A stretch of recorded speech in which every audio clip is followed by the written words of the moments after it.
السلام علیکم ورحمۃ اللہ وبرکاتہ۔ امید ہے آپ سب خیریت سے ہوں گے۔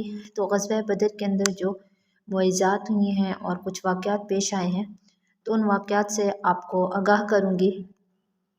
تو سب سے پہلے حضرت معاوض بن عفرہ کا جو ہاتھ کاٹا گیا ہے اس کے بارے میں آپ کو۔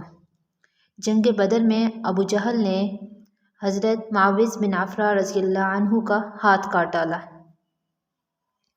فجاء يحمل يده فبصق عليها رسول اللہ صلی اللہ علیہ وآلہ وسلم، تو وہ اپنا ہاتھ اٹھائے ہوئے حاضر ہوئے نبی علیہ الصلاۃ والسلام نے اس پر تھوک دیا اور اس کو ملا دیا، وہ اسی وقت جڑ گیا اور ایسا معلوم ہوتا تھا کہ ہاتھ کبھی کٹا ہی نہ تھا۔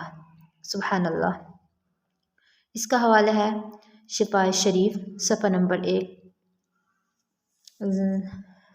صفحہ نمبر 213۔